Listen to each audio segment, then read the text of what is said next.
अम्मा मैं नहीं जी पाऊंगी अम्मा।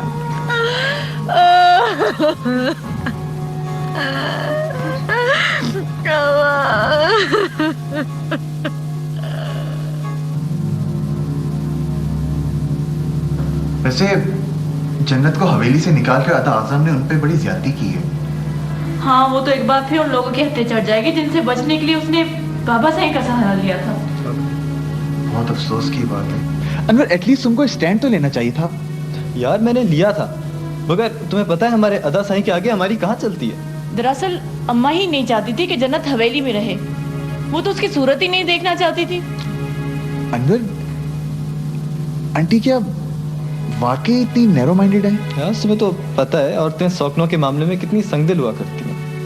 लेकिन जन्नत का तो कुछ और ही मामला था, उसकी क्यों इसमें तिक्का बोटी की जा रही है? आज हम क्या कर सकते हैं यार, हम सिर्फ हमदर्दी कर सकते हैं। वैसे अनवर, ये मानना पड़ेगा कि जन्नत के लिए जो कुछ हमें करना चाहिए था वो हम नहीं कर सके। ये तो है, लेकिन हो सकता है कायनात आगे जाके कुछ हालात की तलखियां कम हो तो शायद हम कुछ कर सकें।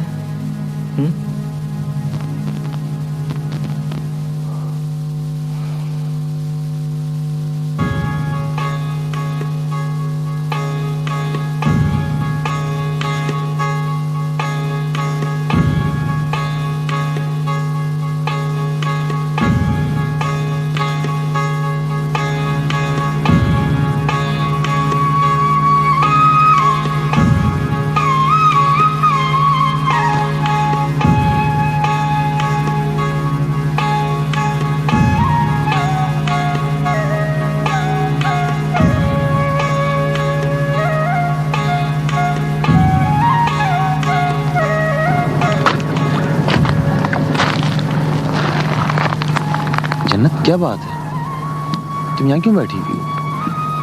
बस ऐसे ही, यूं ही बैठ गई थी आकर। बैठो। तुम्हें झील पर लौट कर आना कैसा लगा जन्नत? बहुत बुरा लगा, पता नहीं मेरी किस्मत में क्या लिखा है। मुझे पता था कि तुम झील पे वापस आकर खुश नहीं हुई होगी, मैं ही पागल था। मल्हार, तुम मर्द लोग इतने खुदगर्ज क्यों होते हो? तुम लोगों को अपनी गर्ज के अलावा कुछ दिखाई नहीं देता? एक शरीफ फकीर तबा आदमी मेरी वजह से मारा गया और तुम कहते हो मैं यहाँ आकर खुश नहीं हुई? जन्नत तुम गलत समझ रही हो। पीर साहब की नागानी मौत पे मुझे भी अफसोस हुआ था। तुम्हें अफसोस करने की क्या जरूरत है?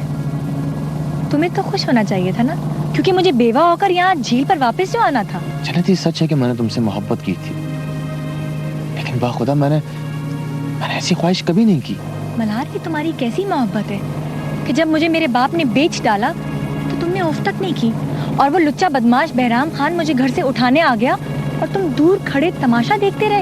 एक वो शख्स था जिसने मुझसे अपनी मोहब्बत का कभी दावा नहीं किया, लेकिन मेरी खातिर अपनी जान पर भी खेल गया। जन्नत, मैं तुम्हारा गुनाहगार हूँ, मुझसे बहुत सी कोताहियां हुई, मुझे माफ कर दो जन्नत।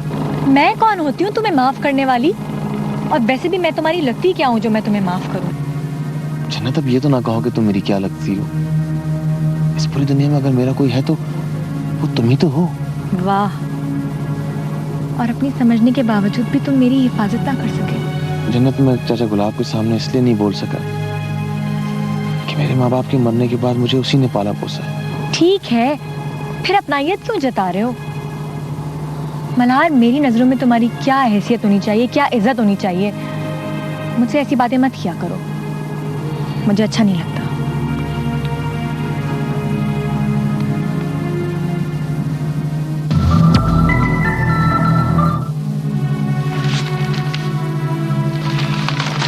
ये अलीना घर पे नहीं है? नहीं, अभी कॉलेज से नहीं आई। क्या आपने उसे बताया नहीं कि हमें यहाँ से शिफ्ट करना है? बता दिया था। फिर कॉलेज आने की क्या जरूरत है जब उसे नहीं पढ़ना? फारूक, कॉलेज से उठाकर हम उसके साथ ज्यादती नहीं कर रहे, जबकि वो इस वक्त फाइनल ईयर में पढ़ रही है। तो कौन सी उसे कोर्ट कचहरी चलानी है? शादी करके घर ही तो बसाना है। फारूक, पता नहीं मुझे आपसे ये बात करनी चाहिए कि नहीं, एक बात मुझे बहुत परेशान करती है। आपने कभी भी अलीना के लिए बाप बनकर नहीं सोचा। हमेशा आपकी सोच एक मगरूर फ्यूडल की सी होती है, जिसकी नजर में बेटी की हैसियत सिर्फ ये होती है कि उसकी शादी कर दी जाए और उसका घर बसा दिया जाए। एक तो ये आपकी टिपिकल औरतों वाली बात मेरे समझ में नहीं आती। आपने भी तो जिद करके डिग्री ली थी, तो कौन सा चांद पे तेल दरियाफ्त कर लिया? मैं डरे हुए सहमे हुए माजी की लड़की थी, जबकि अलीना बोल्ड लड़की है, आज की लड़की है। वो मेरी बेटी होने के बावजूद मुझसे बिल्कुल मुख्तलिफ है। लेकिन मैं आज भी वैसा हूं जैसा 20 साल पहले था। जो कहता हूं करके रहता हूं। उसे समझा लो, वरना अपने अंदाज में समझाऊंगा। मुझे कोई एतराज नहीं है, आप उसे समझा सकते हैं तो समझाएं। मैं अपनी तरफ से पूरी कोशिश कर चुकी हूँ। ठीक है, आने दो उसे। वो जैसी आए मेरे पास भेज देना।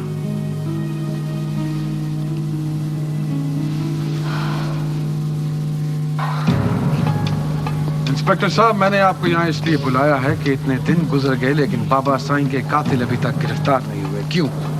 साईं अपनी से पूरी कोशिश कर रहे हैं, लेकिन क्या? बाबा, आखिर ऐसी कौन सी मजबूरी है जिसने आपको रोक रखा है? साईं, मजबूरी कोई नहीं, हम अपनी से पूरी कोशिश कर रहे हैं, लेकिन मुल्जिमान मिल नहीं पा रहे।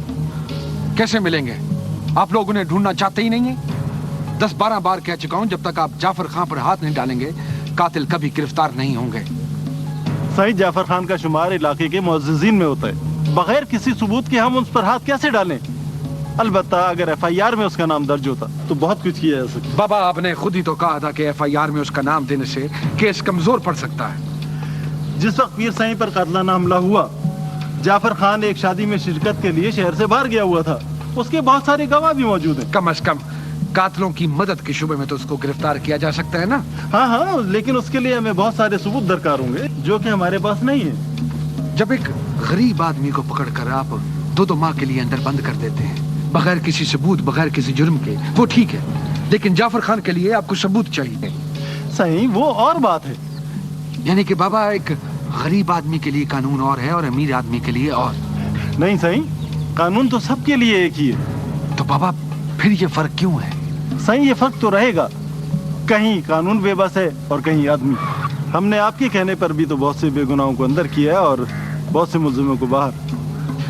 आ रहे इंस्पेक्टर साहब, मैं कुछ दिन और देखता हूँ, वरना मुझे ऊपर बात करनी पड़ेगी। नहीं सही, बहुत जल्द इंशाल्लाह आपको बहुत अच्छे नतीजे देखने को मिलेंगे। देख लेते हैं।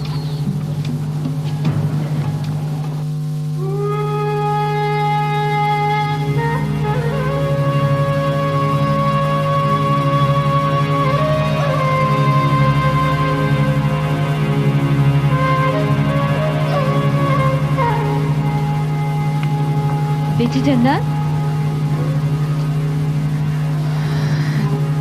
जी अम्मा।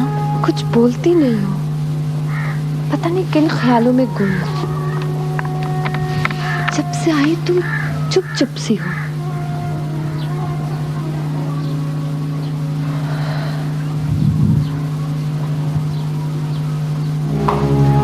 जन्नत, जी साईं। क्या सोच रही हो? क्या सोचना है, बस ऐसे ही बैठी हुई हूँ। मुझे ऐसा लग रहा है जैसे तुम मेरे साथ शादी करके खुश नहीं हो। तुम्हारे अंदर एक पछतावा है जो तुम्हें खाए जा रहा है। नहीं साईं, ऐसी तो कोई बात नहीं है। ये आपसे किसने कहा? मैं तो बहुत खुश हूँ। तो फिर ये तुम्हारी खामोशी क्या माने रखती है? साईं, मेरी तबीयत ही ऐसी है। मैं घर में भी अक्सर खामोश रहा करती थी। तुम्हारे घर वाले कभी तुम्हारी इस खामोशी से उकताए नहीं? वो और मेरी खामोशी एक दूसरे से मानूस थे, मगर मल्हार कभी कभी। ये मल्हार कौन? वो मेरा चचाजाद था। पहले तो उसका कभी तज़किरा नहीं हुआ। इस बात की कोई नौबत ही नहीं आई साईं। अच्छा, मुझे ये बताओ कि मल्हार के साथ कभी बचपन में तुम खेली हो? हाँ साईं, हम अक्सर बचपन में इकट्ठे खेला करते थे। हाँ, बचपन की यादें भी कभी कभी इंसान को उदास कर देती हैं। ने लगती है। देखो बेटी, इसी तरह गीली लकड़ियों की तरह जलती रहोगी ना तो अपनी ही धूम में घुट के मर जाएगी। रोना ही है तो जी भर के रो ले ताकि तेरे दिल से गुबार तो धुल जाए। हाँ माँ, तुम ठीक कहती हो। खुदा से दुआ करो कि मुझे सब्र आ जाए। मुझे सब्र नहीं आता, मैं क्या करूं?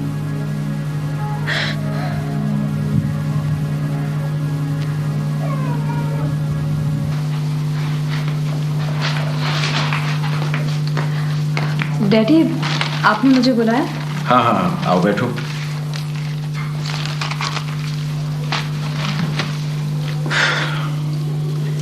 बेटा, मैं ये देख रहा हूं कि तुम यहाँ अकेले में बोर बोर सी रहती हो।